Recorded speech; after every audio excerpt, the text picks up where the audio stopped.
Hello everyone, good evening all of you. अभी जो हम youth competition times history books प्राचीन इतिहास के टॉपिकों को हम कवर कर रहे हैं। प्राचीन इतिहास में हमने 31 पार्ट कवर कर लिए हैं। जहाँ तक हमारा गुप्त एंड गुप्तोत्तर काल तक हमारा टॉपिक कंप्लीट हो चुके हैं। आज से हमारा न्यू चैप्टर दक्षिण भारत का इतिहास, जो कि है प्राचीन इतिहास में है। तो दक्षिण भारत का इतिहास, जो कि संगम युग है, जिसे संगम वंश के भी नाम से जाना जाता है। तो यहाँ से आज हम नया पार्ट स्टार्ट करते हैं। तो ठीक है, आइए हम इसको कंप्लीट करते हैं। थोड़ा सा हम आपको दक्षिण भारत के बारे में बता दें, फिर हम इसके क्वेश्चनों को कंप्लीट करते हैं। ये वन लाइनर ही बुक्स है और एक क्विक रिवीजन की तरह आपके सारे क्वेश्चन जो है क्लियर हो जाएंगे और रिवीजन तौर पे आपका बेस और क्वेश्चन में क्लियरिटी भी आ जाएगी। तो ठीक है, आइए थोड़ा सा हम दक्षिण भारत के बारे में आपको बता देते हैं। दक्षिण भारत के इतिहास में जो है संगम साहित्य से ही प्रारंभ होता है। राजशेखर ने कहा है कि जो नर्मदा नदी और उत्तर भारत और दक्षिण भारत के मध्य विभाजक रेखा का काम करती है। और जो इतिहासकार इसमें B.N. स्मिथ थे, उन्होंने अपनी पुस्तक अर्ली हिस्ट्री ऑफ इंडिया में कहा है कि प्राचीन भारत के इतिहासकारों ने इस प्रकार का इतिहास लिखा है जैसे दक्षिण का अस्तित्व ही ना हो, लेकिन उत्तर से दक्षिण भारत आर्य संस्कृत कहलाने का श्रेय जो है अगस्त ऋषि को प्राप्त है। दक्षिण भारत की भौगोलिक पृष्ठभूमि जो है उत्तर भारत से भिन्न है। और संगम का अर्थ होता है मिलन या संगोष्ठी होता है। यह तमिल कवियों का एक संघ था इसमें तमिल विद्वानों के साथ साथ दक्षिण भारत के विद्वान भी शामिल हुए थे। 8वीं सदी ईस्वी में जो है इरैनियार और अग्गपोरुल जो है विद्वान जो है शामिल हुए थे। और तीनों संगम में सर्वप्रथम उल्लेख मिलता है और कुल 3 संगम हुए थे, जिनका आयोजन जो है पांड्य राज्य में हुआ था। और जो है ये इसमें 8598 कवियों ने भाग भी लिया था। 197 पांड्य राजाओं ने इसको संरक्षण प्रदान किया था। और संगम साहित्य में जो है 3 राजवंशों के विषय में जो है मुख्य रूप से मिलते हैं। इसमें है चोल, चेर, पांड्य, 3 राजवंश जो है आते हैं।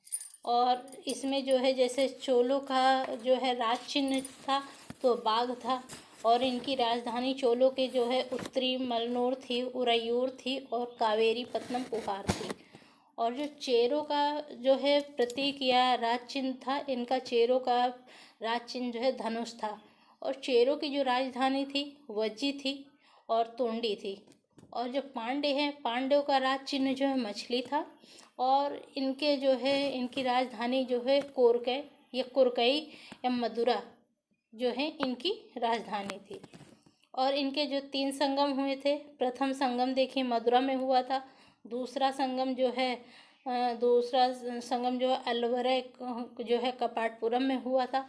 और तीसरा संगम जो है यही मदुरा में हुआ था, जिसकी अध्यक्षता जो है नक्कीरर ने की थी। तो आइए ठीक है, अभी हम इनके क्वेश्चनों को पढ़ते हैं। संगम युग के क्वेश्चन हैं, इनको हम कंप्लीट कर लेते हैं। तो प्राचीन काल में दक्षिण भारत में तमिल कवियों के संघ का क्या कहा गया है? तो संगम कहा गया है। संगम युग की कालावधि क्या थी? 300 ईस्वी पूर्व से 300 ईसा पूर्व से 300 ईस्वी तक था। दक्षिण भारत को किस अन्य नाम से भी जाना जाता है? तो दक्षिणापथ या द्रविड़ प्रदेश के नाम से जाना जाता है। दक्षिण भारत में आयोजित संगम साहित्य की मुख्य भाषा क्या थी? तो जो संगम साहित्य की मुख्य भाषा थी यह तमिल थी। दक्षिण भारत का आर्यकरण का श्रेय किसे दिया जाता है? तो महर्षि अगस्त्य को दिया जाता है। अभी जैसा हमने आपको अभी थ्योरी में थोड़ा बताया था, एक्सप्लेन किया था। दक्षिण भारत में संगम परिषद का आयोजन किस राजवंश के संरक्षण में हुआ था? तो पांड्य राजवंश के संरक्षण में हुआ था। जो 3 संगमों का आयोजन हुआ था, एक मदुरा, एक कपाटपुरम, एक जो है अलवरे कपाटपुरम में, और 2 मदुरा में हुए थे। प्रथम मदुरा में हुआ था और लास्ट वाला भी मदुरा में हुआ था। दूसरा वाला अलवरे कपाटपुरम में हुआ था। तो 3 जगह संगम का आयोजन हुआ था। संगम साहित्य का सबसे महत्वपूर्ण काव्य महाकाव्य किसे माना जाता है? तो सिलप्पदिकाराम को माना जाता है। सिलप्पदिकाराम के लेखक कौन थे? तो इलंगो आडिगल थे। संगम साहित्य की अध्यक्षता किसने की थी? तो अगस्त ऋषि ने की थी। तमिल साहित्य का बाइबल किस ग्रंथ को माना जाता है? कुरल को माना जाता है। तोलाक्पियम ग्रंथ किस विषय से संबंधित है? व्याकरण से संबंधित है। संगम युग में किस राजवंशों के उदय और विकास का विवरण मिलता है? तो चोल, चेर, पांड्य, अभी हमने आपको बताया था ये 3 राजवंश थे जो संगम वंश के युग से संबंधित थे। मणिमेखला ग्रंथ का अर्थ क्या है? तो मणियों से युक्त कंगन। और मणिमेखला ग्रंथ की रचना किसने की थी? मणिमेखला ग्रंथ के रचनाकार कौन थे? तो शीतले सत्यनारायण थे। संगमकालीन गांवों में कौन प्रशासनिक संस्था प्रचलित थी? तो मनोरम जो है प्रशासनिक संस्था प्रचलित थी। संगमकालीन प्राचीन देवता किसे माना जाता है? मुर्गुन को माना जाता है। इनके अन्य नाम भी थे सुब्रह्म, बेलन, बर्छाधारी। तमिल साहित्य का बाइबल या लघु वेद, पंचम वेद किस ग्रंथ को माना जाता है? कुरल को माना जाता है। संगमकालीन साहित्य में कौन जो है को एवं मनन के लिए प्रयोग होते थे? तो राजा के लिए जो है को एवं मनन शब्द का प्रयोग होता था। संगम साहित्य की रचनाओं की विषय वस्तु क्या थी? तो प्रेम और युद्ध से जो है इनकी विषय वस्तु थी। संगम युग में इंद्र के समतुल्य देवता की मानता थी? तो मर्दम को जो है इंद्र के समतुल्य जो है माना जाता था। संगम युग में विष्णु के समतुल्य किस देवता को मान्यता दी गई है? तिरुमल को दी गई है। विष्णु के समतुल्य तिरुमल और इंद्र के समतुल्य मरुदम। इसको कंफर्म याद कर लीजिएगा, कंफ्यूजन न हो। संगम युग में प्रमुख व्यापारिक केंद्र किस स्थान को माना गया है? उरैयूर को माना गया है। और संगम युग में उरैयूर किस वस्तु के व्यापार के लिए प्रसिद्ध था? तो उरैयूर जो है सूती वस्त्र के व्यापार के लिए प्रसिद्ध था। आगे देखेंगे क्वेश्चनों को। संगम सभाएं अभी हमने आपको बताया भी था, इनके 3 सभाएं हुई थी। प्रथम संगम, द्वितीय संगम, तृतीय संगम। तो प्रथम संगम मदुरै में हुआ था जिसकी अध्यक्षता अगस्त ऋषि ने की थी और प्रमुख ग्रंथ जो है इनका कटियम था। द्वितीय संगम जो है कपाटपुरम या अलैपाई में हुआ था, इसे अलवरे भी बोलते हैं। इसकी अध्यक्षता भी अगस्त ऋषि ने की थी और इसमें तोलकपियर ने किया था और इसमें तोलकपियम नामक जो है साहित्यिक ग्रंथ भी लिखा गया था। तृतीय संगम जो है मदुरै में हुआ था, इसकी अध्यक्षता नकरीरन ने की थी और इसमें पत्थुपांत 10 ग्राम्य काव्य जो है प्रमुख ग्रंथ लिखे गए थे। संगमकालीन ग्रंथ के विषय लेखक देख लीजिए। सिलप्पदिकाराम जो कि एक प्रेम कथा थी, इसके लेखक जो है इलंगो आडिगल थे। तोलाक्पियम जो है व्याकरण थी, व्याकरण से संबंधित था, इसके लेखक जो है तोलाक्पियर थे। और तिरुक्कुरल जो है ये दर्शन से संबंधित ग्रंथ था और इसके लेखक जो है तिरुवल्लुवर थे। मणिमेखला जो है एक वणिक कथा थी और इसके लेखक जो है शीतले सत्यनारायण थे। पदीने नकिल कड़ुक्कु जो है ये 18 लघु उपदेश जो है गीत थे। इसमें इससे संगम दक्षिण भारत के थोड़ा सा नाम अटपटे रहेंगे, इसलिए इसको आप 1-2 बार रिवीजन करिए जिससे आपको प्रॉब्लम नहीं होगी। संगम साहित्य में गंधर्व या प्रेम विवाह हेतु किस शब्द का प्रयोग किया जाता था? तो पंचत्रिण शब्द का प्रयोग किया जाता था। प्राचीन दक्षिण भारत के प्रारंभ में तमिलों की जानकारी के संदर्भ में क्या स्रोत उपलब्ध है? जो तमिलों की जानकारी मिलती है उसमें हमें संगम साहित्य से ही इनकी तमिल की जानकारी मिलती है। संगम युग के प्रमुख व्यापारिक समुद्र पत्तम बंदरगाह किसे माना जाता है? तो पुहार या कावेरी पत्तनम को जो है प्रमुख बंदरगाह माना जाता है। तमिल व्याकरण का सबसे पुराना ग्रंथ किसे माना जाता है? तोलाक्पियम को माना जाता है। कौन सा दस्तावेज प्राचीन दक्षिण भारत के मूसरी नामक स्थान पर रोमन सम्राट आगस्टक के मंदिर का साक्ष्य प्रस्तुत करता है?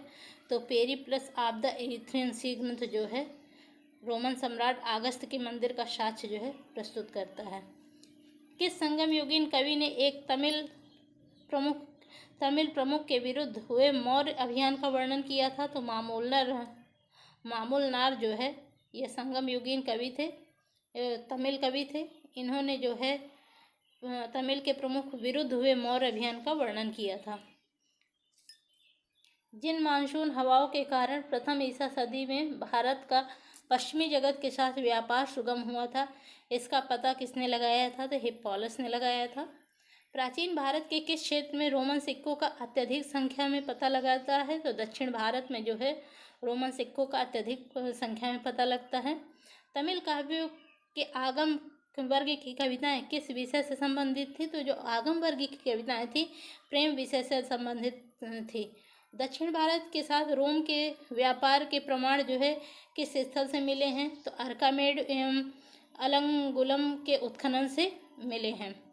संगम साहित्य का प्राचीनतम उपलब्ध तमिल ग्रंथ किसे माना जाता है? तो लोकपियम को माना जाता है। संगम काल में तमिल भाषा में महाभारत किसने लिखी थी? तो विल्ली पुत्तनार ने जो है तमिल भाषा में महाभारत लिखी थी। आगे देखिए इनके क्वेश्चनों को। अच्छे खासे क्वेश्चन पूछे गए हैं क्योंकि ये रिपीटेड क्वेश्चन है, आए हुए क्वेश्चन है एग्जामों में। आप यहीं से आइडिया लगा सकते हैं कि कितने लेवल में क्वेश्चन पूछे गए हैं यहाँ से। इसीलिए हम बार बार बोल रहे हैं कि वेरी वेरी इंपॉर्टेंट क्वेश्चन है, इसलिए आप इसको कई बार रिवीजन करिए। आइए देखते हैं आगे क्वेश्चनों को। पूर्वकालीन तमिल साहित्य का उल्लिखित पद को किस नाम से भी जाना जाता है? तो उल्गू के नाम से जाना जाता है। संगम ग्रंथों में उल्लिखित मुर्गुन किस देवता से साम्य रखते थे? तो मुर्गुन जो है स्कंद देवता से साम्य रखते थे। संगमकालीन भारत के पूर्वी तट पर स्थित किस बंदरगाह से दक्षिण पूर्व एशिया के साथ व्यापार और वाणिज्य होता था? तो ताम्रलिप्त के साथ जो है व्यापार एवं वाणिज्य होता था। पादुरुपत्तु किस राजवंश की राजाओं की स्तुतिपरक कविताओं का संग्रह है? तो ये चेर राजाओं की स्तुतिपरक कविताओं का संग्रह है। संगम साहित्य में वर्णित कन्नगी या कण्णगी क्या है? तो तमिल महाकाव्य की नायिका है। यूनानी रोमन व्यापारियों को यमन के रूप में कहाँ उल्लिखित किया गया है? तो संगम साहित्य में उल्लिखित किया गया है। भारतीय इतिहास के प्रारंभिक काल में तोंडी, इसमें टोंडी लिखा है बस तोंडी होगा, तोंडी किसका एक समृद्ध समुद्र पत्तन था? तो चेरों का जो है एक समृद्ध समुद्र पत्तन था। संगमकालीन प्रसिद्ध कवि जो श्रीलंका से संबंधित हैं, तो श्रीलंका से गजबाहु जो है संबंधित हैं। किस संगमकालीन ग्रंथ में कोवलन और उनकी पत्नी कन्नगी की कथा का चित्रण मिलता है? तो सिलप्पदिकाराम ग्रंथ में मिलता है। और किस तमिल कवि ने मगध साम्राज्य के नंद और मौर्य राजवंश का उल्लेख किया है? तो मामूलनार ने किया है। संगम युग में कौन सा नगर मोतियों और मलमल के लिए प्रसिद्ध था? अर्कामेड जो है मोतियों और मलमल के लिए प्रसिद्ध था। संगम युगीन प्रमुख राजवंश देख लीजिए, हमने आपको बताया था इसमें 3 प्रमुख राजवंश थे, चोल, चेर और पांडे। आइए चोल से स्टार्ट करते हैं। प्राचीन चोल किन 2 नदियों के बीच में स्थित है? तो पेन्नार और वेल्लोर जो है ये 2 नदियों के बीच में स्थित चोल राज्य था। चोल का शाब्दिक अर्थ क्या है? तो 9 प्रदेश जो है चोल का शाब्दिक अर्थ है। चोल राजवंश का राजकीय चिन्ह क्या है? बाघ है। संगम युगीन सर्वाधिक शक्तिशाली राज्य कौन सा था? तो सर्वाधिक शक्तिशाली राज्य चोल राज्य ही था। हुए 3 राजवंश थे, चोल, चेर, पांडे, पर जो है शक्तिशाली थे तो चोल ज़्यादा शक्तिशाली थे। करिकाल ने चेर और पांड्य सहित 12 राजाओं को किस युद्ध में पराजित किया था? तो मेंढी के युद्ध में जो है इनको पराजित किया था।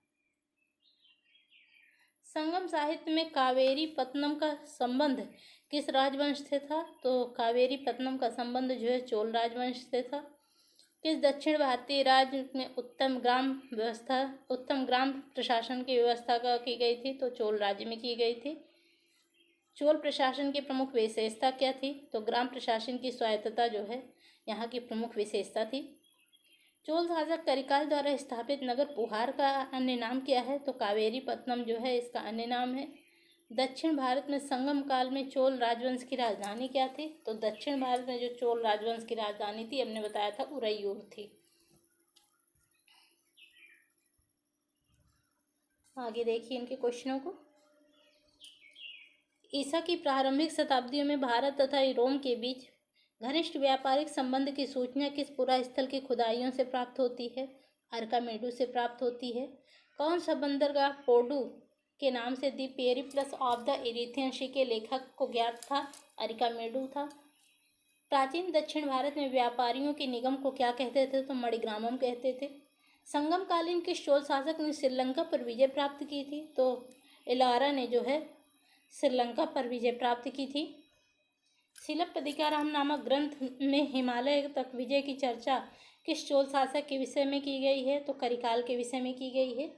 आगे इसका नेक्स्ट राजवंश देख लीजिए, जो कि चेर राजवंश था। इनका राज चिन्ह हमने बताया था, क्या था? धनुष था। और इनकी राजधानी जो है वंजी करूर थी, और तोंडी जो है इनकी दो राजधानियाँ थी। चेर या चेरपत शब्द का वर्णन जो है सर्वप्रथम किस ग्रंथ में मिलता है? तो ऐतरेय ब्राह्मण में मिलता है। अशोक के बृहद शिलालेख में चेर का उल्लेख किस एक अन्य नाम से मिलता है? तो केरल पुत्र के नाम से मिलता है। चेर राजवंश का राजकीय चिन्ह धनुष था। संगम युगीन चेर राजवंश का प्रथम शासक किसे माना जाता है? उदयन जेरल को माना जाता है। संगम युगीन चेर राजवंश का सबसे प्रतापी एवं धर्मपरायण शासक किसे माना जाता है? सेनगुट्टुवन को माना जाता है। दक्षिण भारत के किस चेर राजवंश के शासक ने कन्नगी पूजा या पत्नी पूजा सती पूजा प्रारंभ की थी? तो सेनगुट्टुवन ने की थी। किस संगमकालीन तमिल ग्रंथ की पतिव्रता पत्नी पूजा का गुणगान किया गया था? तो शिलप्पदिकारम में किया गया था।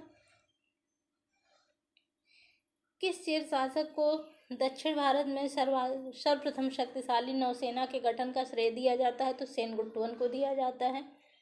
प्रारंभिक चेरवंशी राजाओं ने किन राज्यों पर शासन किया? तो तमिलनाडु और केरल पर जो है इन्होंने शासन किया था।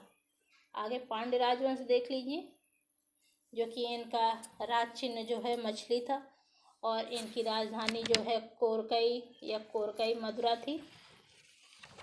और जो है पांड्य का शाब्दिक अर्थ क्या था? तो प्राचीन या पुराना प्रदेश था। पांड्य राज की प्रारंभिक उल्लेख किस ग्रंथ में मिलता है? तो पाणिनिकृत अष्टाध्यायी में मिलता है। मेगास्थनीज ने अपनी पुस्तक इंडिका में पांड्य राज्य को किस नाम से उल्लेखित किया था? तो माबर प्रदेश के नाम से उल्लेखित किया था। संगमकालीन पांड्य राजवंश की राजधानी क्या थी? तो मदुरा या मदुरै के नाम से जाना जाता था। संगमकालीन पांड्य राजवंश का राजकीय चिन्ह क्या था? मछली था। पेरिप्लस ऑफ द इरीथियन सी में पांड्य राज्य की आरंभिक राजधानी किस स्थल को बताया गया है? तो अभी हमने आपको बताया था कोरकई या कोलकई, इनकी दो राजधानियाँ थीं। फिर बाद में इनकी राजधानी मदुरा बनी थी, मदुरै। संगम युगीन पांड्य राजवंश का प्रथम शासक किसे माना जाता है? तो नेडियोन को जो है प्रथम शासक माना जाता है। संगम परिषद के अध्यक्ष व राजकवि नकीरर किस पांड्य शासक के दरबार में निवास करते थे? तो जो नकीरर थे जो है ये नेडुजेलियन राजकवि के दरबार में उनके दरबार में निवास करते थे। राजकवि नकीरर थे, ये पांड्य शासक जो है नेडुजेलियन के दरबार में निवास करते थे।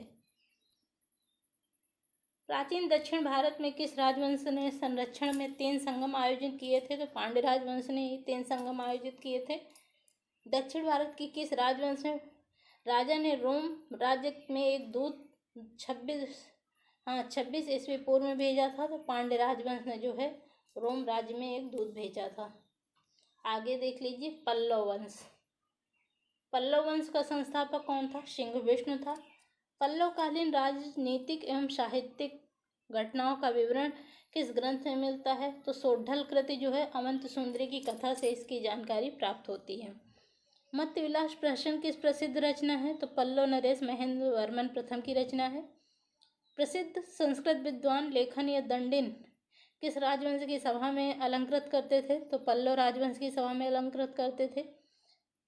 किस पल्लव राजा ने अवनी सिंह की उपाधि धारण की थी? तो सिंहविष्णु जो है अवनी सिंह की उपाधि धारण की थी।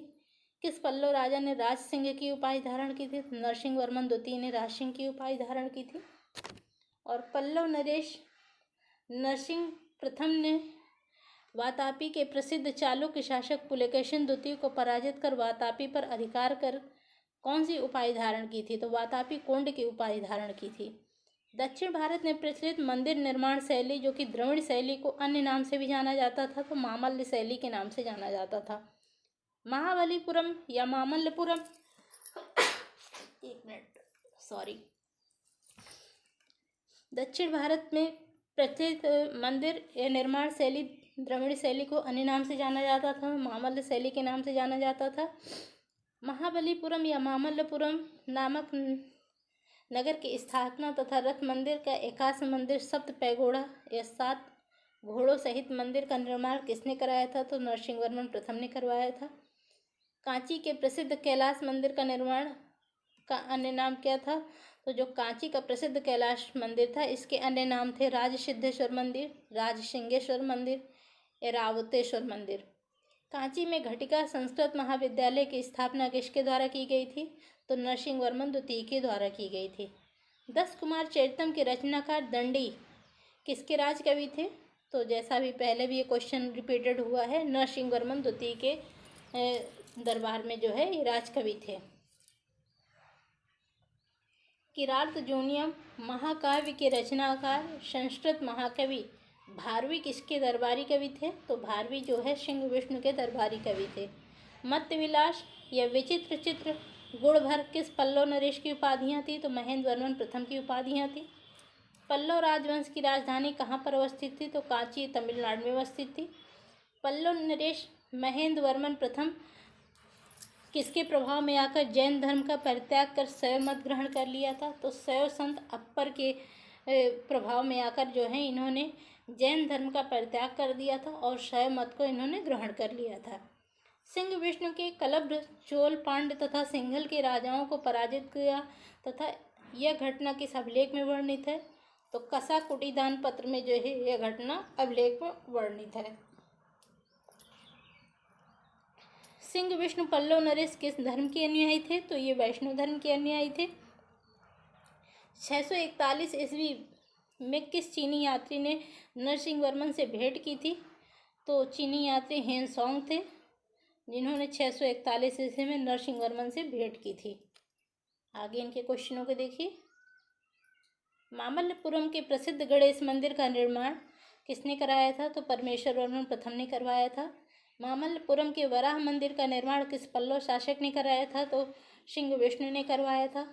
पल्लव नरेश महेंद्र वर्मन प्रथम ने किस संगीतज्ञ में संगीत की शिक्षा ली थी?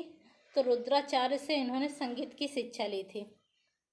किस यहाँ की लिखा है फिर किस होगा। किस पल्लव शासक ने महामल्ल की उपाधि धारण की थी? तो नरसिंहवर्मन प्रथम ने जो है महामल्ल की उपाधि धारण की थी। किस पल्लव शासक ने विद्या विनीत की उपाधि धारण की थी? तो विद्या विनीत की उपाधि जो है परमेश्वर वर्मन ने जो है धारण की थी। कांची के कैलाश मंदिर तथा महाबलीपुरम के शोर मंदिर का निर्माण किस शासक ने करवाया था? तो नरसिंहवर्मन द्वितीय ने करवाया था। किस पल्लव शासक ने चीन में एक दूत मंडल भेजा तथा चीनी बौद्ध यात्रियों के लिए नागापट्टनम में एक विहार निर्मित कराया था? तो नरसिंहवर्मन द्वितीय ने करवाया था। किस पल्लव शासक ने कांची के मुक्तेश्वर मंदिर तथा वैकुंठ पेरुमल मंदिर का निर्माण करवाया था? तो नंदीवर्मन ने करवाया था। किस पल्लव शासक को एक तमिल अभिलेख में पल्लव कुलभूषण तथा भारद्वाज गोत्रीय कहा गया है? तो दंतिवर्मन को कहा गया है। किसके राजसभा में तमिल भाषा का प्रसिद्ध कवि संत पेरुंदेवनार निवास करता था, जिन्होंने भारत वेड़वा की रचना की थी? तो नंदीवर्मन तृतीय ने जो है भारत वेड़वा की रचना की थी। पल्लव वंश के अंतिम राजा कौन थे, जिनके शासनकाल में पल्लव राज्य को चोल शासकों द्वारा जीतकर अपने राज्य में मिला लिया था? तो कंपवर्मा थे। वेल्लूर पाल्यम अभिलेख में किस पल्लव नरेश को विष्णु का अवतार कहा गया है? तो दंतिवर्मन को जो है विष्णु का अवतार कहा गया है। कौन सा पल्लव राजा ने चालुक्य राजा पुलकेशिन द्वितीय को पराजित कर उसका वध करके वातापी कुंड की उपाधि धारण की थी? तो नरसिंहवर्मन प्रथम ने वातापी कुंड की उपाधि धारण की थी। किस पल्लव नरेश ने अश्वमेघ, वाजपेयी यज्ञ तथा अग्निष्टोम यज्ञ किए तथा धर्म महाराज की पदवी धारण की? तो शिव स्कंदवर्मन ने जो है ये तीनों यज्ञ किए थे, अश्वमेघ यज्ञ, वाजपेयी यज्ञ, अग्निष्टोम यज्ञ। और साथ में जो है धर्म महाराज की पदवी भी धारण की थी, पदवी और उपाधि धारण की थी। प्रसिद्ध चीनी यात्री हेनसोंग किस पल्लव शासक को क्षत्रिय बताया था? तो नरसिंह वर्मन को क्षत्रिय बताया था। पल्लव शासक महेंद्र वर्मन के किस ग्रंथ में कपालिक, पाशुपत और बौद्ध भिक्षुओं के भ्रष्टाचार का उल्लेख मिलता है? तो जो महेंद्र वर्मन की मत विलास प्रश्न ग्रंथ है, इसमें जो है बौद्ध भिक्षुओं के भ्रष्टाचार का उल्लेख भी मिलता है। आगे देख लीजिए, राष्ट्रकूट वंश यहाँ से स्टार्ट हो गया है। आइए इसको भी हम आज पढ़ लेते हैं। चालुक्य शासक कीर्तवर्मन को पराजित करके किसने स्वतंत्र राष्ट्रकूट वंश की स्थापना की थी? तो दंतिदुर्ग, जिन्हें दंतिवर्मन के नाम से भी जाना जाता था, इन्होंने राष्ट्रकूट वंश की स्थापना की थी। राष्ट्रकूट किसके सामंत थे? तो बादामी के चालुक्यों के सामंत थे। राष्ट्रकूट वंश की स्थापना का श्रेय किसे दिया जाता है? दंतिदुर्ग को दिया जाता है। और राष्ट्रकूट राजवंश की राजधानी कहाँ थी? तो राष्ट्रकूट राजवंश की राजधानी जो है मान्यखेत थी।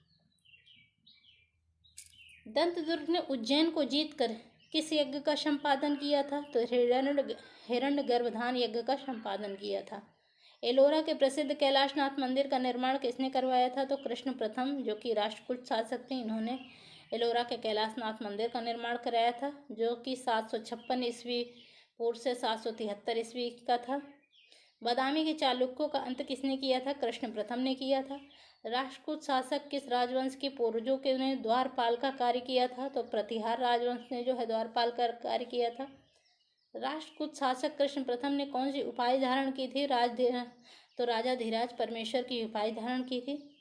किस राष्ट्रकूट शासक ने गंगवंशीय शासक श्री पुरुष को पराजित कर उसकी राजधानी मान्यपुर या बंगलुरु स्थित मन्नपुर पर अधिकार किया था? तो कृष्ण प्रथम ने किया था। किस राष्ट्रकूट शासक ने राज चिन्ह पर गंगा और यमुना के प्रतीक अंकित कराया था? तो ध्रुव राष्ट्रकूट शासक ने जो है गंगा और यमुना के प्रतीक पर जो है प्रतीक इन्होंने अंकित करवाया था, जो कि 700 ईस्वी पूर्व से 793 ईस्वी का था। किस राष्ट्रकूट शासक ने निरुपम, काली वल्लभ, श्री वल्लभ और धारावर्ष की उपाधि धारण की थी? तो ध्रुव ने धारण की थी। किस राष्ट्रकूट शासक ने कन्नौज के त्रिपक्षीय संघर्ष के प्रथम चरण में भाग लिया था? तो ध्रुव ने भाग लिया था। किस राष्ट्रकूट शासक ने उत्तर भारत में हिमालय तक तथा सैनिक अभियान किया था? तो गोविंद तृतीय ने किया था, जो कि 793 ईस्वी से 814 ईस्वी तक था। किस राष्ट्रकूट शासक की तुलना शिव एवं दधीची से की जाती है? तो अमोघ वर्ष की तुलना जो है शिव एवं दधीच से की जाती है, जो कि 814 से 878 ईस्वी तक था। किस राष्ट्रकूट शासक ने विद्या एवं कला को संरक्षण दिया था तथा उसने कविराज मार्ग तथा कन्नड़ भाषा और काव्य ग्रंथ की रचना की थी? तो अमोघ वर्ष ने की थी।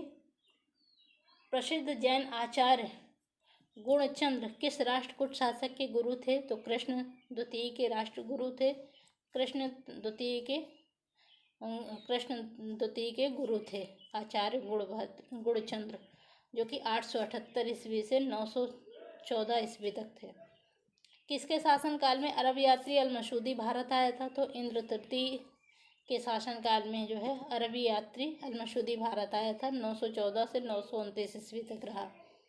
किस राष्ट्रकूट शासक ने राज्यारोहण के समय अकाल वर्ष पर वल्लभ नरेश, पृथ्वी वल्लभ तथा कांचीयुम तंजौर, जिसे कांची और तंजौर का विजेता की उपाधि धारण की थी? तो कृष्ण तृतीय ने धारण की थी।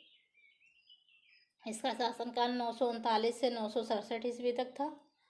प्रसिद्ध कन्नड़ कवि पोन ने शांति पुराण की रचना किसके शासनकाल में की थी? कृष्ण तृतीय के शासनकाल में की थी। और चोल युवराज राजादित्य, जिसे चोल राजा परांतक प्रथम एवं राष्ट्रकूट शासक कृष्ण तृतीय के मध्य युद्ध का नाम क्या था? तो तक्कोलम का युद्ध हुआ था, जो कि पूछा जाता है। चोल और राष्ट्रकूटों के बीच हुआ था, 949 ईस्वी में हुआ था। तो इसमें जो है चोल राजा परांतक प्रथम थे और जो है राष्ट्रकूट शासक जो है कृष्ण तृतीय थे। तो चोल राष्ट्रकूट शासक कृष्ण तृतीय ने चोल शासक परांतक प्रथम को पराजित कर किस स्थान पर विजय स्तंभ तथा गढ़ मर्तंडित मंदिर का निर्माण करवाया था? तो रामेश्वरम में करवाया था। एलोरा की गुफाएं और शैलकृत मंदिर किन किन धर्मों से संबंधित हैं? तो जो एलोरा में गुफाएं थी वो हिंदू, बौद्ध और जैन तीनों धर्म से संबंधित थी। मंदिर में किसे शैलकृत स्थापत्य का आश्चर्य माना जाता है? तो जो कैलाश मंदिर एलोरा का है इसे जो है शैलकृत स्थापत्य का आश्चर्य माना जाता है। आगे देख लीजिए इनके ग्रंथ, राष्ट्रकूटकालीन लेखक और इनके ग्रंथ देख लीजिए। इधर लेखक हैं और इन्होंने इनके जो ग्रंथ हैं। पुण्य ने जो है शांति पुराण लिखा था। पुष्पदंत ने ज्वालामथनी कल्प लिखा था। और पंप ने जो है विक्रमार्जुन विजय और अथवा पंप भारत जो है इनके ग्रंथ थे। जिनसेन ने आदि पुराण लिखा था। महावीराचार्य ने गणित सार संग्रह लिखा था। शाक्तायन ने अमोघ वृत्ति लिखी थी। अमोघ वर्ष ने काव्य ग्रंथ लिखे थे। रण्य ने अजित पुराण लिखा था और त्रिविक्रम ने नलचंपू लिखा था। हलायुध ने कवि रहस्य लिखा था। शिवकोटि का वड्ढाराधेन था और दंडिन का दश कुमार चरित्र था। आगे इनके क्वेश्चनों को देख लीजिए।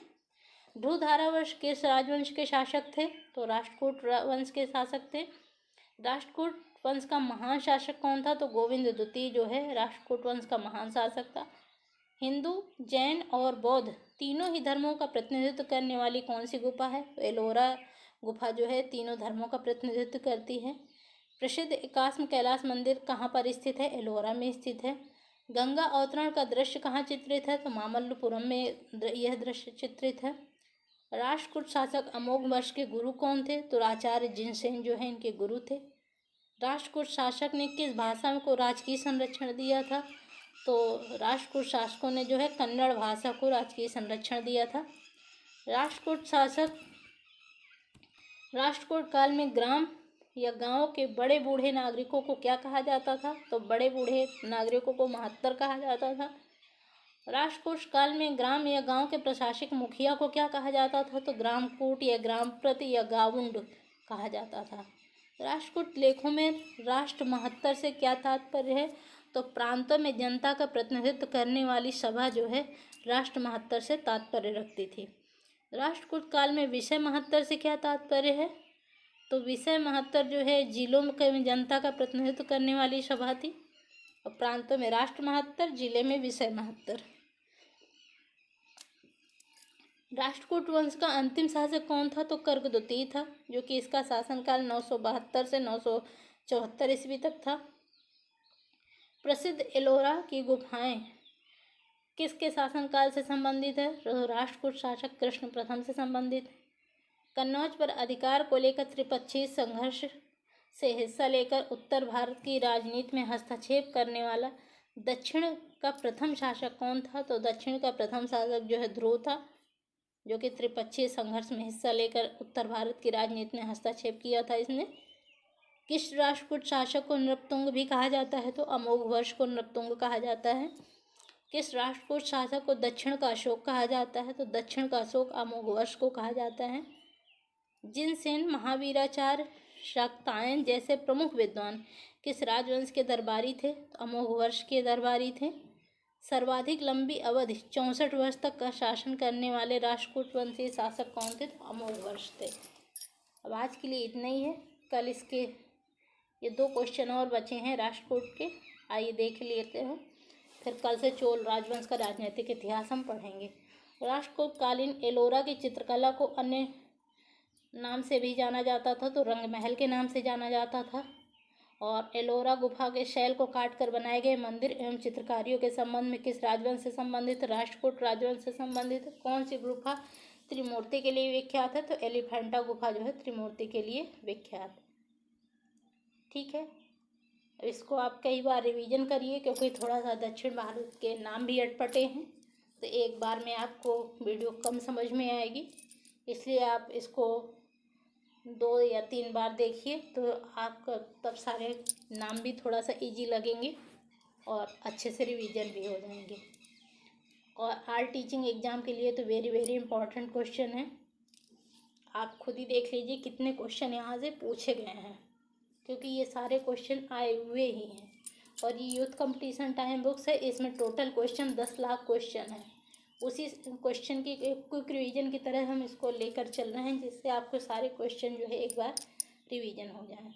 तो आपको ये सेशन कैसा लग रहा है ज़रूर बताइएगा, और प्लीज़ सब्सक्राइब, शेयर और लाइक ज़रूर करिएगा, इससे मुझे मोटिवेशन मिलता है। ठीक है, ओके, कल इसका नेक्स्ट पार्ट लेके आएंगे। Thank you so much.